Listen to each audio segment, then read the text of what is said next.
Oke, baik rekan dengar, kita kembali di program Pojok IKM yang mana ini adalah kerjasama kami Dinas Komunikasi dan Informatika Kabupaten Tanah Laut, Radio Tuntung Marang FM 102,3 MHz dan juga Dinas Tenaga Kerja dan Perindustrian Kabupaten Tanah Laut tentunya. Oke, di hari ini kami juga lab Facebook ya di LPPL Tuntung Pandang dan nantinya kami hari ini juga lab record YouTube ya yang akan kami tampilkan di YouTube kami di Radio Tuntung Marang FM 102,3 MHz. Nah, kali ini kita kedatangan para pelaku IKM yang ada di Kabupaten Tanah Laut. Ini rekan dengar yang salah satunya yaitu Bapak Sandiko Petrus Wirapati. Coba kita sapa ya langsung ya. Halo, Assalamualaikum Pak. Selamat pagi. Selamat pagi. Iya, apa kabar untuk Bapak hari ini? Ya, kondisinya masih diberi kesehatan. Alhamdulillah. Masih bisa beraktivitas. Alhamdulillah. Nah, jadi beliau ini adalah owner Mechelco ya rekan dengar. Apa sih Mechelco? Nanti kita akan bahas sama bapaknya gitu kan selama kurang lebih ya 1 jam ke depan lah ya Pak ya, sampai jam 11 yang nantinya kita berbicara perkayuan kayaknya di hari ini ya yang sudah bisa kalian lihat nih rekan dengar kalau kalian lihat di live streaming kami di Facebook ya di LPPL Tuntung Pandang. Oke. Ini mungkin nih kita berbicara sejarahnya dulu nih Pak ya. Kalau dulu kan di tahun sebelumnya kita agak singkat gitu ya perbincangan kita gitu kan. Dan tahun ini alhamdulillahnya satu orang saja yang tentunya lebih intens ke Bapak pertanyaannya di hari ini ya. Oke, ini mungkin sejarahnya nih Pak memulai usaha apalagi nih namanya Mechelco nih unik juga nih. Apa nih bisa diceritain nih? Oke, dari nama itu ada cerita di baliknya. Jadi Mek itu bukan Mac, itu nama seseorang di Laos yang menjadi teman yang sangat akrab dengan saya walaupun belum pernah bertemu. Namanya saya pinjam untuk nama usaha saya. Selco itu singkatan nama saya dan anak. Oh gitu. Untuk histori ini kerajinan ini memang berawal dari anggrek duluan malah sebenarnya. Saya merawat anggrek, lalu ingin menempel di kayu ulin. Kemudian dapat petunjuk dari seorang teman ke dapur pembuatan arang, di sana banyak tumpukan kayu ulin. Saya ke sana, saya kaget, loh, ulin bagus-bagus kok cuma dibakar. Ya, dari situ mulai membeli dan saya kumpulkan sampai menjadi sekian banyak, lalu saya proses, saya bersihkan hingga mengkilat, dirangkai dengan kayu ulin lainnya, satu kayu dengan kayu lain, dan beberapa membentuk persepsi bahwa bentuknya mirip objek tertentu. Iya. Jadi ya rekan dengar Pak Sandiko ini ya memulai usaha ini dari anggrek dulu gitu. Anggrek dulu. Hobi akan anggrek. Hobi akan anggrek. Jadi di rumah beliau katanya banyak banget anggreknya ya. Jadi penasaran nih mau ke rumah beliau ya. Oke, dan tentunya kata beliau ini ada seorang teman ya Pak ya, di Laos tadi kan dan juga di Padang Arang lah gitu kan. Yang kalau kita tahu di Tanah Laut sendiri ya di air ranggang biasanya gitu. Betul. Kan ya. Iya. Nah, jadi di sana katanya Bapak tadi terlihat kayu-kayu ulin ini dibuang begitu saja, dibakar begitu saja dan tentunya Bapak melihat dan dimanfaatkanlah menjadi karya yang bagus sekarang ini rekan dengar. Dan tentunya banyak sekali karya-karya dari Pak Sandiko ini yang ditampil di radio hari ini salah satunya gitu kan ya. Ada yang lebih besar dari ini kemarin ya Pak ya. Betul. Wah, yang saya sudah diberi pesan jangan bawa yang besar. Jangan bawa yang besar. Iya, ini pengalaman juga di tahun kemarin gitu kan. Oke, ini inspirasinya nih Pak. Inspirasinya kenapa Bapak memilih kayu itu untuk diolah gitu? Oke, sebenarnya apa yang saya kerjakan ini tergolong karya seni ya. Dan seperti kita tahu, pemasaran barang seni itu kan bukan hal yang mudah ya. Karena peminatnya itu kalangan yang sangat terbatas dan masalah harga juga pasarnya tuh masuk ke kalangan atas juga kan. Ini bagi pelaku kerajinan seni yang ya di daerah salah satunya seperti di Kalimantan ya agak repot karena memang pasarnya itu harus ke daerah lain seperti Jawa, Bali. Dulu ya saya melihat tadi kayu bagus-bagus kok hanya dibakar jadi arang atau bahkan jadi abu akhirnya. Lalu saya kerjakan dan memang yang saya jelaskan tadi pemasaran memang sulit. Tapi bagi tamu-tamu atau ada orang lain yang berkunjung dan tahu bagaimana pasarnya di Bali, dan mereka sebenarnya sangat mengapresiasi. Wah, ini kalau di Bali jadi bisa kayak mendadak sampean gitu kan. Mendadak. Tapi kan saya tidak di Bali gitu. Dipelihari. Tapi tidak apa-apa. Saya tetap konsisten di situ mengerjakan, dan saya iringi juga dengan mengerjakan barang kerajinan yang sifatnya cepat jual. Seperti yang beberapa contoh dipasang di sini. Oke, ini produk-produknya ada apa aja nih Pak? Kayaknya kelihatannya kayak asbak apa gitu. Saya memang pernah membuat asbak. Ini seperti yang kita pajang nih. Satu ini kan barang yang pajangan seni ya sebenarnya. Kalau yang itu bisa dimanfaatkan menjadi tempat pensil, atau kalau dibuat penyesuaian di bentuknya dan ukurannya bisa juga untuk tempat sendok, sedotan, supit di restoran-restoran. Jadi ada beberapa fungsinya gitu ya Pak ya. Hanya disesuaikan nanti ukurannya. Yang di sana itu, ini pecinta anggrek. Nah, untuk pecinta anggrek, ini bingkai. Saya buat dari sisa pembuatan kusen.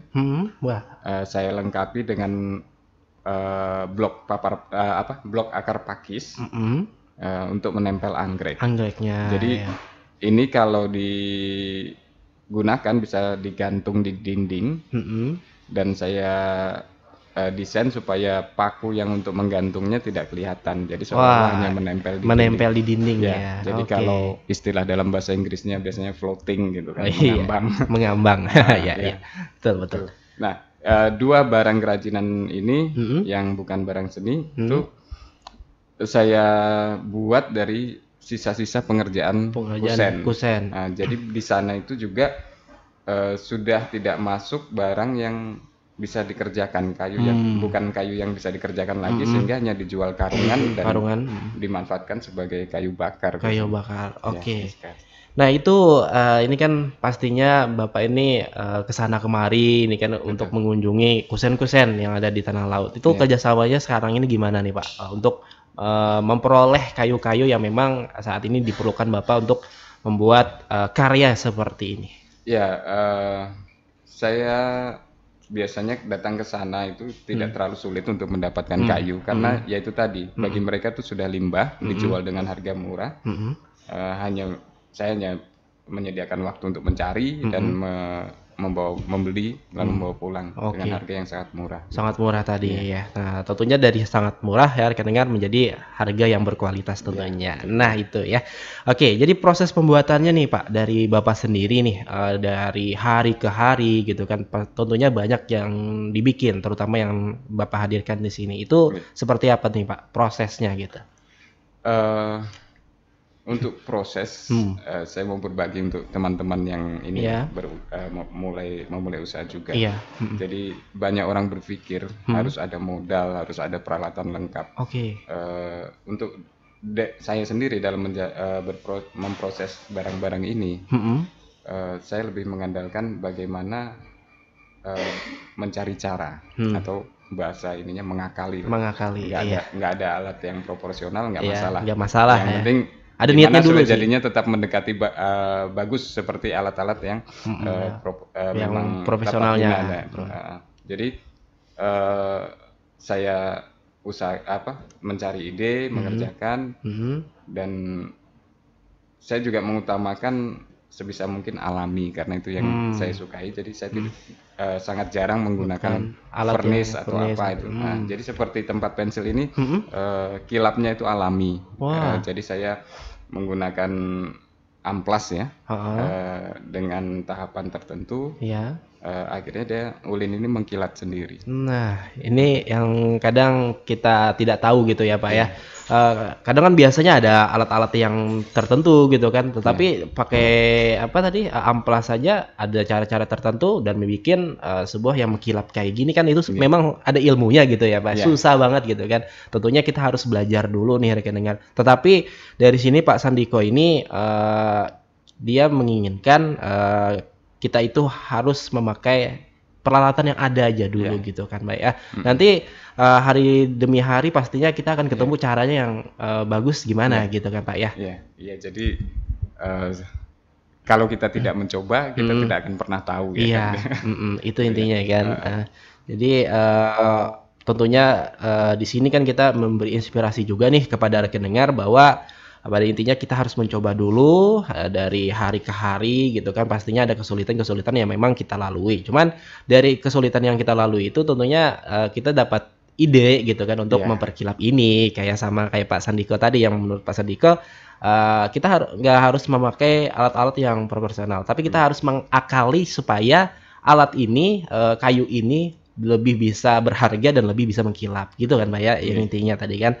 Nah kalau terkait dengan bahan, pastinya bahan-bahan yang digunakan ini dari limbah ya rekan dengar, dari bahan kayu-kayu yang sudah tidak dimanfaatkan. Nah bagi kalian semua yang mungkin ada kayu-kayu yang nggak dimanfaatkan lagi, bisa diolah gitu kan, dan kalian bisa belajar sama Pak Sandiko gitu ya Pak ya. Bisa Pak ya?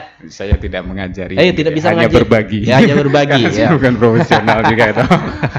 Oke, kirain bisa gitu ya. Oke, tapi kalau melihat-lihat boleh lah gitu ya Pak ya. Tetap saya banyak teman yang datang ingin tahu, ya saya bagi apa yang saya sudah tahu. Tapi kalau disebut mengajari, saya rasa saya belum sampai ke situ. Belum sampai karena saya bukan ahlinya juga kan. Masih banyak yang lebih ahli dari saya. Oke, nah dalam proses pembuatan nih Pak, apakah Bapak sendirian atau dibantu oleh rekan-rekan atau keluarga gitu? Nah, sejauh ini saya masih sendirian. Sendiri. Dan ya memang ini ya, saya masih bergulat dengan diri sendiri. Jadi ternyata saya itu mempunyai sisi jiwa seni ya. Dan ini yang jadi kendala saya. Kadang seperti tempat pensil ini saya dapat ide, saya kerjakan, hasilnya dapat apresiasi yang bagus. Wah, tapi bagus. Kemudian untuk produksi dalam jumlah banyak ini kayaknya moodnya sudah hilang lagi.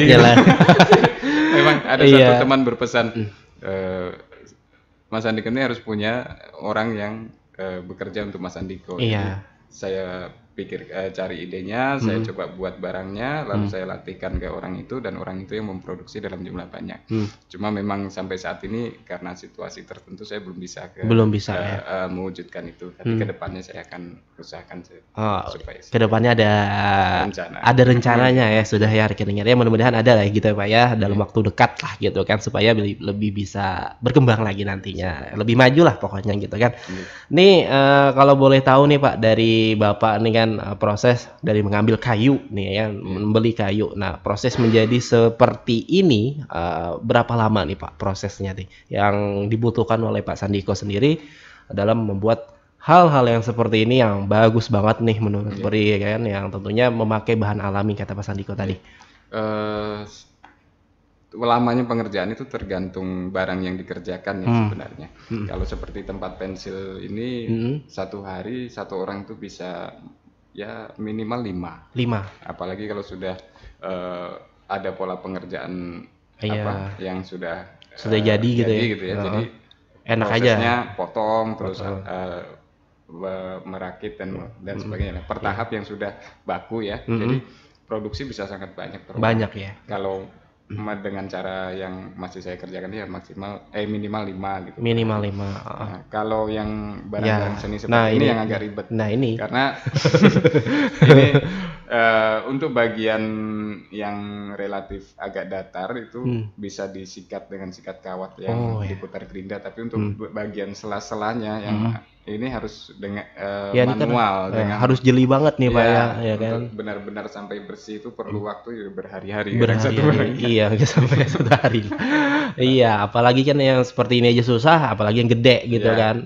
Ini apakah utuh gitu aja Pak, atau memang ada dipotong-potong gitu? Nah, itu kembali ke tadi bahwa saya sangat menghargai bentuk alaminya. Jadi sebisa mungkin saya tidak memotong.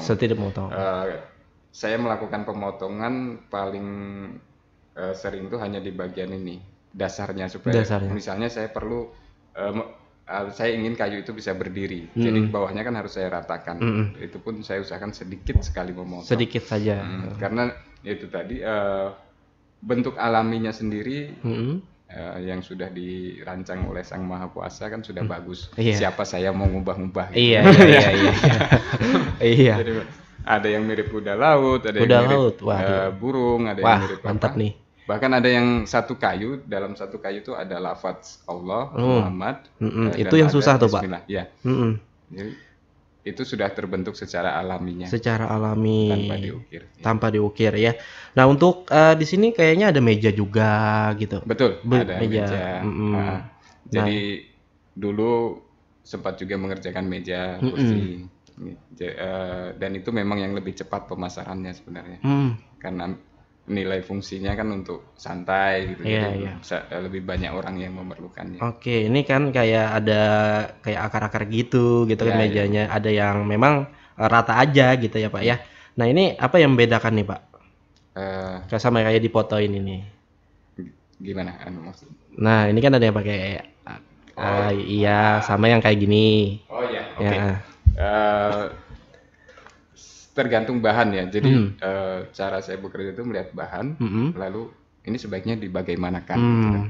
Ketika dia sudah berupa kepingan kayu rata, ya jadinya pun ya rata. Tapi ketika itu masih bentuknya dominan alami, saya berusaha pertahankan itu ya, tetap dengan mencapai fungsi yang mau dicapai gitu apa ya gitu ya. Fungsi yang mau diwujudkan itu diinginkan tercapai. Gitu. Iya, misalnya meja ya tetap meja, walaupun nggak datar banget tapi tetap jadi meja berfungsi juga sebagai meja.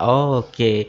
Nih Pak, saya kan nih mau jadi pembeli nih, mau ibaratnya ada 2 gitu ya, ada 2. Nah tapi saya ingin lebih ada lagi banyak gitu untuk pemesanan luar daerah. Nah itu gimana nih pesanannya sama Bapak? Ya, bisa hubungi saya nanti di nomor WA saya 0822 5547 dan 5569. Sekali lagi Pak, saya mau catat nih. 0822 5547 5569. 5559. Oke, itu bisa ya Pak ya? Ya, bisa diusahakan lah gitu kan intinya gitu kan. Hanya memang kadang masih terkendala waktu ya. Jadi waktu pengerjaan tuh seringkali tidak bisa dipatok harus sekian karena dari bahan sendiri kan kepastian untuk berapa lama bisa mendapatkan itu tidak bisa kita tetapkan. Karena memang menunggu hasil yang memang sudah nggak terpakai tadi ya Pak. Kadang orang mintanya yang seperti ini ada. Saya kalau saya tidak ada bahannya, saya katakan saya belum ada, tapi saya akan carikan. Nah, mencari ini yang kita tidak bisa batasi waktunya, gitu kan. Yang lama gitu ya. Jadi sebelum kita membeli nih rekan dengar, kita harus tahu dulu gitu kan bahwa ini lama banget pasti pengerjaannya gitu kan. Kalau ada ready stock sih nggak apa-apa gitu ya Pak ya. Tapi kalau kita harus mencari ya tentunya kita harus menunggu dan tentunya harus sabar dulu ya. Dalam rentan waktu yang nggak tentu gitu biasanya ya Pak ya. Oke, nah itu ya. Kalau dijual dengan harga berapa sih Pak? Sebenarnya dari semua yang ada di produk ini rata-ratanya gitu mungkin? Kalau kita sebelumnya bicara meja ya, meja pasarannya antara 1 juta sampai 2 juta. 1 juta. Pernah paling mahal terjual tuh satu meja 2 juta. 2 juta. Itu kepingan ulin bulat. Jadi pohon tunggul ulin itu dipotong melintang. Diameternya sekitar 80-an cm. 80-an cm ya. Nah, itu ya kedengar ya maklum harganya segini kayunya aja kayu ulin gitu ya Pak ya. Dan memang sekarang sulit mencari yang diameter di atas 80 cm itu. Saya sendiri nggak punya sekarang. Nah, Bapak aja nggak ada lagi punyanya gitu kan. Kalau cari sih susah juga nih Pak ya. Karena langka juga kan kayu ulin sekarang gitu ya. Nah itu ya 1 juta sampai 2 jutaan lah Pak ya paling banternya gitu kan harganya. Nah dan untuk keluar daerah apakah memang dihargain khusus atau gimana nih Pak? Ada ongkir-ongkir apanya gitu? Ya biasanya harga memang lebih mahal kalau jual ke Jawa ya. Jadi tapi tidak terlalu jauh selisihnya. Hanya kemudian ongkos kirimnya mereka yang tanggung. Seperti waktu saya kirim ke Bandung itu ada satu meja, pembelinya yang menanggung ongkos kirimnya. Iya pastinya. Dan biasanya agak besar karena berat kan. Iya per kilo kan biasanya. Kalau naik pesawat ya. Kalau naik yang lain nggak tahu nih masalahnya gitu kan. Nih dalam sehari bisa menghabiskan berapa banyak kayu nih Pak dari Bapak sendiri? Ini saya kalau ditanya itu agak bingung jawabnya. Karena ya suka kembali lagi kadang mudi ya. Mengerjakan tuh tidak bisa ditetapkan sehari ini harus selesai ini. Kadang sambil mengalir aja. Sambil mengalir ya. Cuma kalau bicara bahan, saya memang selalu mencari, menumpuk, tapi kalau ditanya penggunaannya sehari seberapa itu saya belum bisa gitu ya, karena mengalir aja gitu. Pernah mengukur ya. Belum pernah mengukur. Oke. Ini kendalanya apa sih Pak selama berusaha ini? Apakah kan tadi sudah tahu ya kita memang di kayu ya yang terkait dengan bahan. Apakah ada lagi yang mungkin jadi kendala nih dari Bapak sendiri gitu? Beberapa kendala seperti yang pertama keterbatasan peralatan, tapi itu kan saya katakan saya bisa mengakali lah tadi kan. Hanya memang kalau ketika ingin produksi dalam jumlah besar memang mau tidak mau alat itu harus dicukupi ya. Yang kedua ini pemasaran, karena yang satu yang barang seni itu segmennya terbatas. Yang kedua juga yang kerajinan ini pun tidak begitu peluangnya tidak begitu besar juga, kecuali bisa memasarkan keluar Kalimantan atau bahkan keluar negeri. Nah, cuma saya sambil merintis itu juga pernah terhubung ke beberapa orang ada yang di Jerman, ada yang di. Waduh, mantap nih. Cuma ini ya kesiapannya itu memang belum sampai untuk menuju ke sananya dulu ya itu ya. Tapi kalau untuk pasar ya memang ada jarang ada gitu ya Pak ya. Ya kalau di Kalimantan sendiri gitu kan ya. Tapi kalau keluar daerah ada gitu ya. Termasuk ke Jerman tadi ada sih sebenarnya, cuman ya tadi karena kesanggupan dari Pak Sandiko belum kayaknya gitu ya Pak ya. Karena melihat dari segi bahan tadi gitu kan. Begini, jadi kalau saya terhubung dengan seseorang di Jerman melalui teman, terus dia bilang di sini ada toko yang menjual barang-barang justru dari Indonesia. Jadi si pemilik toko ini kalau ke Indonesia belanja barang jualannya lalu dibawa ke sana dijual di sana. Cuma ketika kita terhubung dengan mereka tuh kan ada target. Nah, lebih ke situasi saya sendiri yang kemudian belum siap untuk bekerja dengan target. Jadi kadang jangan kan bapak saya saja nggak siap Pak. Saya berpikir apakah saya bisa disebut juga golongan IKM, karena kalau IKM kan sebenarnya harus ada target bahwa produksi harus sekian, meningkatkan target terus. Saya ini masih belum bisa sampai ke situ, cuma mungkin mengarah ke situ. Ya, insya Allah lah ada ya Pak ya. Kan sudah bisa ada ya macamnya ada kawan lah gitu kan yang bisa memasukkan ke sana. Insya Allah lah ya. Amin. Oke, rekan dengar itu ya mungkin termasuk dari Bapak sendiri yang tadi terkait dengan pemasaran gitu ya. Yang memang saat ini terkendalanya di sana. Cuman mungkin pemasarannya sudah oke ya tadi bahannya yang memang kurang gitu ya Pak ya. Jadi kalau menyambung sedikit ya, jadi kalau bahan kayu ulin itu memang terbatas, tapi sebenarnya juga tidak terlalu terbatas untuk kerajinan-kerajinan kecil seperti ini. Kecil-kecil. Karena itu di bengkel-bengkel kusen banyak melimpah sebenarnya sisa-sisa mereka mengerjakan ulang. Dan untuk kayu lain sebenarnya daerah Kalimantan ini sangat kaya kayu, melimpah kayu. Sampai kenapa dengan mudahnya orang membakar karena saking melimpahnya kan. Tapi yang mengerjakan tuh masih sangat sedikitnya. Bertolak belakang dengan yang di Jawa. Banyak yang ingin mengerjakan kayunya nggak ada. Bahkan pohon Kamboja yang di kuburan tuh, pohon Kamboja yang sudah sangat tua itu kan kayunya mengeras. Itu jadi buruan orang-orang. Jadi mereka kuburan tuh didatangi orang-orang untuk mencari kayu itu. Kayu Kamboja ya. Jadi payubannya itu ya Pak ya di sana. Saking nggak ada kayunya. Kalau di tempat kita nih paling banyak juga gitu kan. Cuman ya itu tadi yang mengelolanya ini yang sedikit gitu ya. Yang itu lah ya menjadi perbandingan kita dengan daerah yang ada di Jawa gitu ya Pak ya. Oke.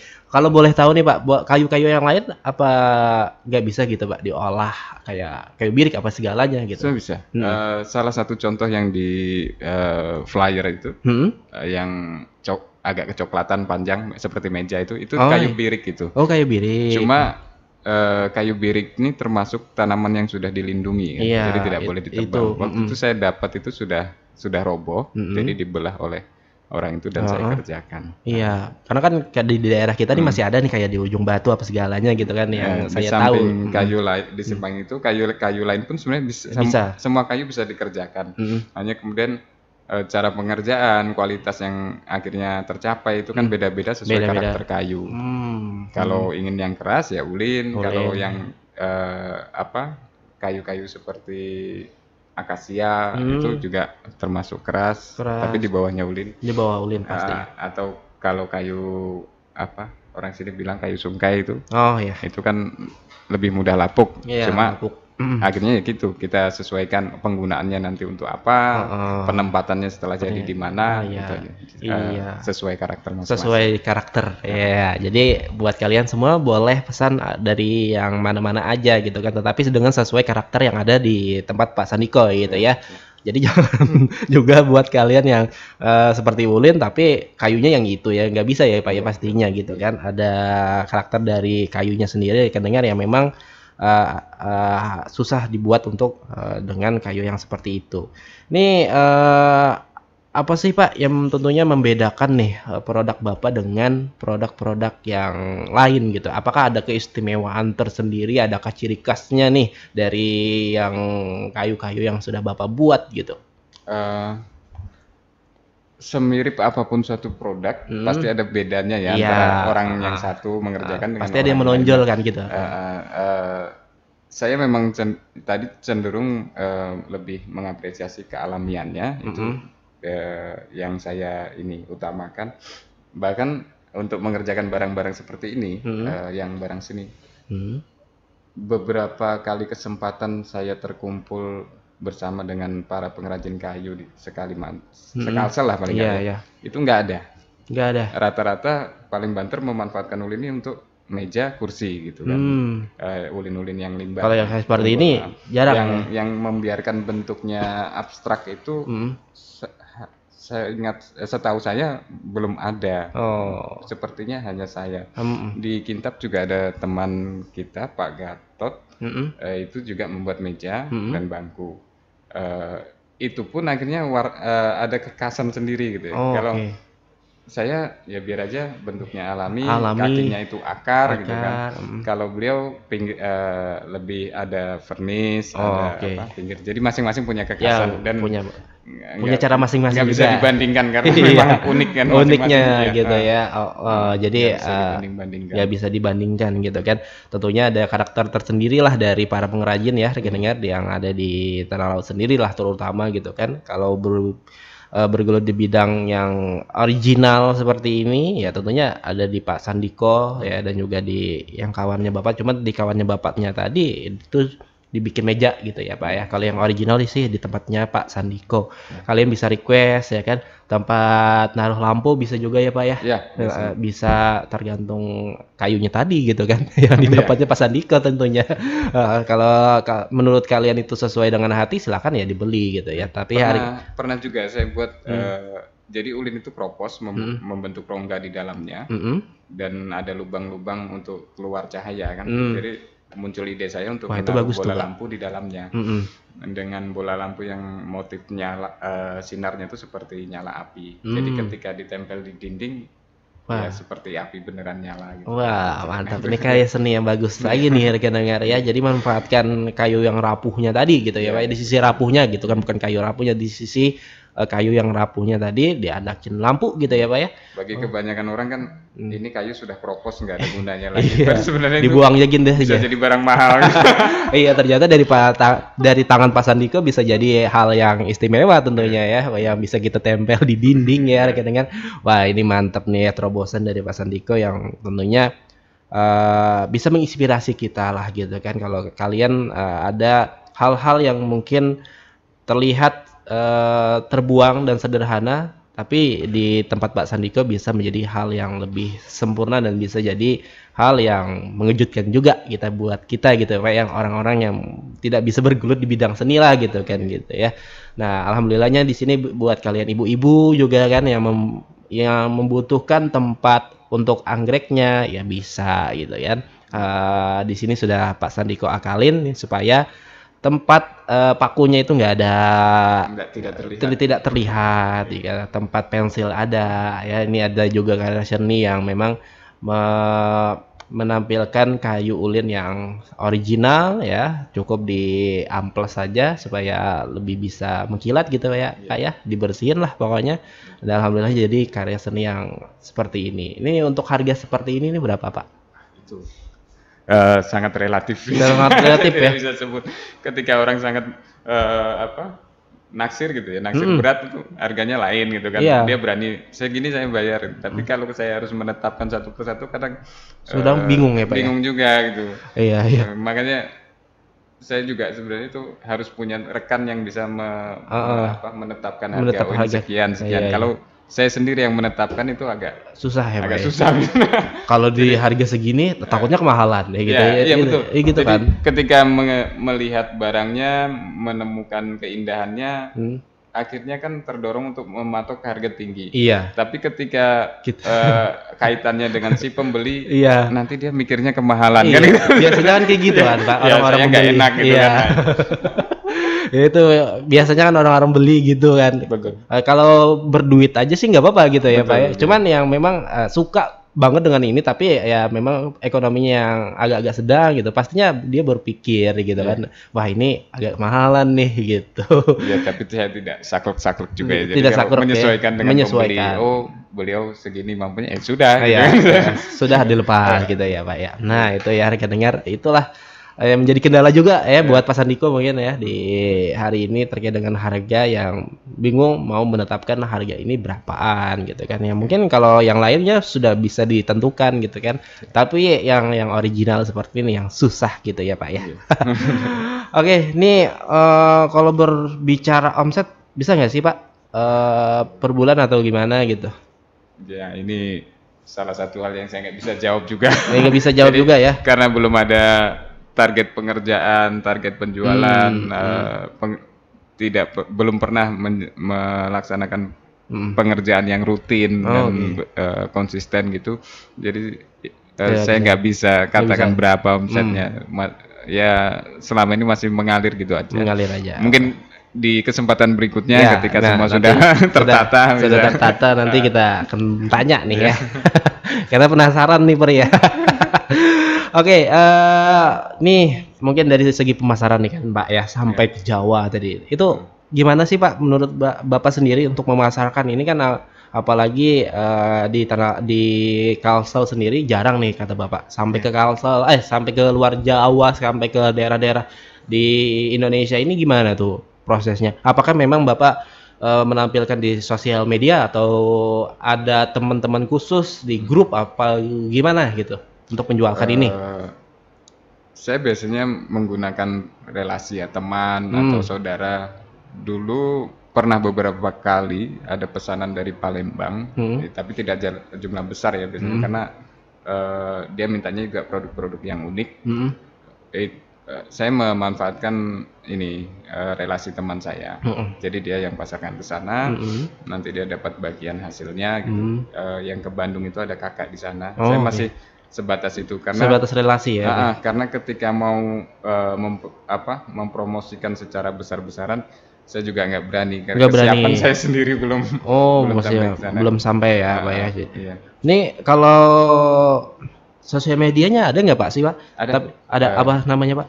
Saya kalau karena kan kalau mau beli pastinya lihat dulu nih apa Instagramnya, apa Facebooknya gitu kan, supaya kalau kita mau pesan pastinya lihat-lihat dulu nih, wah ini yang unik ya seperti ini nih, saya mau pesan nih seperti hal ini gitu.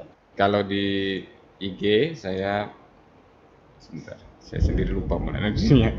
Nggak apa-apa, santai Pak. Saya di ID di IG pakai ID Maxelco Ironwood. Maxelco Ironwood. Selco Ironwood. Iya. Untuk Facebooknya ada juga Pak? Di atau Facebook yang lain ada? Sama pakai Maxelco juga. Oke. Jadi di Facebook dan Instagram Maxelco Ken wood siapa ya? Ironwood. Ironwood. Jadi itu iron. Oh nama ya. Inggrisnya kayu ulin kan. Iron. Saking Oh kerasnya ya. disebut kayu besi gitu. Iya. Ironwood ya. Kalau di Facebook sama juga ya namanya. Sama, Max Elko Ironwood juga. Nah, jadi kalau buat kalian yang mau beli, yang mau pesan tentunya ya, mau pesan dulu nih karena kan cari bahannya dulu gitu kan bapaknya. Kalau yang seperti ini ya enak-enak aja gitu. 0822 ya 5547 5559 ya Pak nomornya. Di 0822 5547 5559. Nah, buat kalian semua 69. yang 69 ya. Oh, salah berarti. 69. Nah, ya silakan beli dan tentunya Pak Sandiko ini update juga Pak ya di SW Instagram SW di WhatsApp gitu kan untuk mereka yang mau pesan gitu kan. Nah, ini nih bagus nih Pak, saya mau pesan ini. Langsung saja gitu kan WA Pak Sandiko atau DM aja deh ke Instagramnya Pak Sandiko ya di Maxelco Ironwoods ya. Nah, itu ya kita dengar. Ini waktu kita sisa sedikit nih Pak. Nah, mungkin ini kita ke peran Disnakerin nih dalam usaha Bapak. Apakah ada semacam pelatihan? Apakah sudah dari segi perizinan ya dan juga hakinya sudah diuruskan oleh mereka atau gimana nih Pak dari Pak sendiri tanggapannya nih? Untuk peran Disnakerin terutama bidang industri luar biasa sih ya. Iya, jadi bahkan personel di sana seringkali menceritakan tentang apa yang saya kerjakan setiap ada kesempatan berbicara ke orang banyak. Itu wah luar biasa dibantu dipromosikan. Luar biasa, Lalu untuk apa yang sifatnya perizinan dan apa itu juga dibantu. Sudah ya. Ini nama usaha nama merek saya ini kan sudah didaftarkan di hak kekayaan intelektual. Untuk permodalan selalu ada informasi bahwa akan ada bantuan modal dari pemerintah. Cuma beberapa kali saya memang belum berhasil itu ke sana karena bukan faktor dari bapaknya, dari kedinasan, tapi dari saya sendiri yang belum siap. Pernah waktu itu mau siap ngurus tapi ada kendala gitu. Gitu ya. Oke, ya mudah-mudahan bisa diurus lah Pak ya. Lumayan nih bantuannya gitu kan. Oke, jadi dari Disnakerin sendiri ternyata sudah ada perannya gitu. Perannya luar biasa. Luar biasa ya, dari segala acara produk dari Pak Sandiko ini sudah bisa diangkat gitu ya Pak ya. Diangkat, dipamerkan lah gitu ya rekeningnya dari menyajar orang tuh dari muntung ke muntung gitu kan. Nah, untuk proses pemasarannya gitu kan, promosinya lah gitu kan.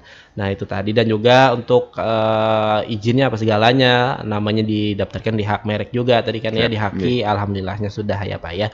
Nah, itu ya. Alhamdulillah lengkap sudah Pak ya. Alhamdulillah. Iya. Sisa yang ngurus bantuannya tadi aja Pak ya berarti.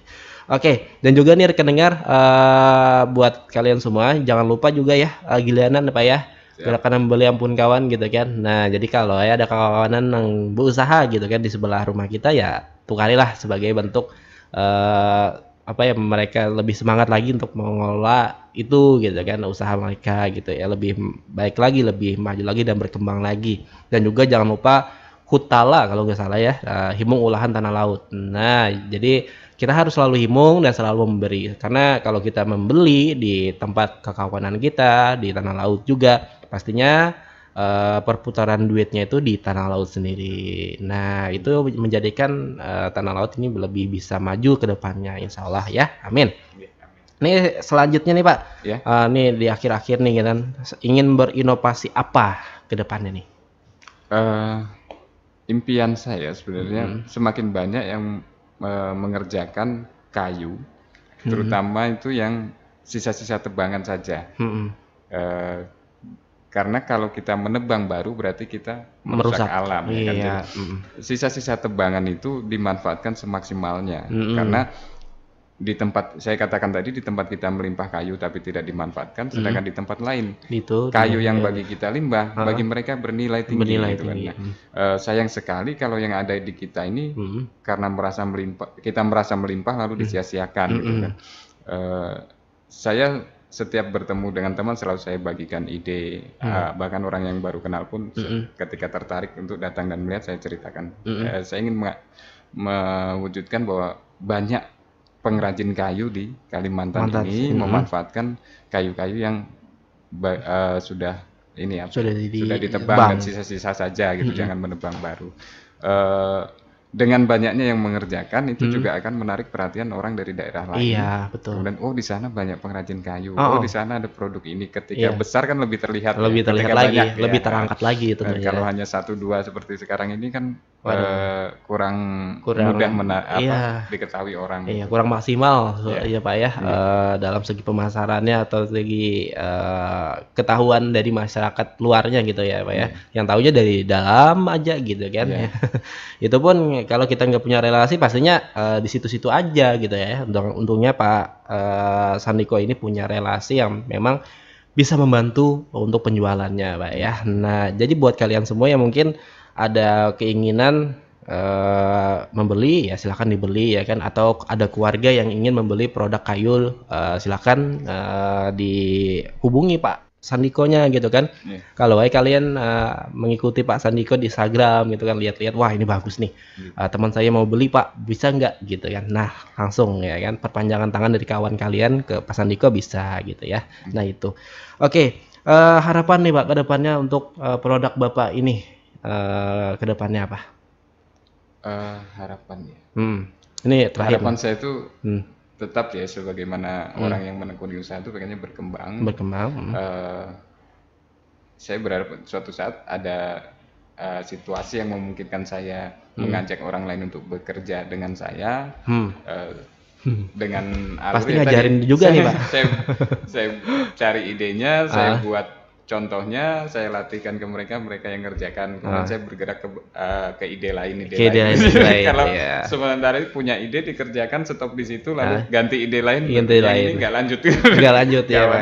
Iya, jadi sia-sia gitu ya Pak ya sebenarnya.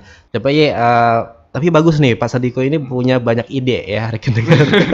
Ya tapi itu tadi kendalanya memang dari pengerjaannya gitu ya Pak ya. Nah dari satu ide bosan ke satu ide lagi gitu kan. Nah itu yang memang kendalanya mungkin dari Bapak Sandiko. Tapi yang nggak apa-apa gitu kan. Tapi idenya ada aja terus gitu ya Pak ya. Itu yang memang saya salut nih dari Pak Sandiko. Tapi ya mudah-mudahan kita doakan lah Pak ya.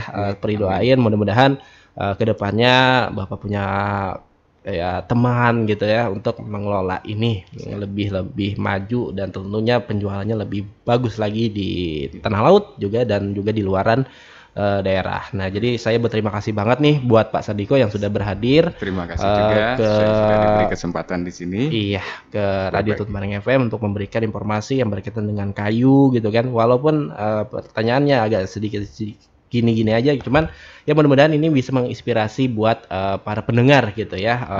Kalau ingin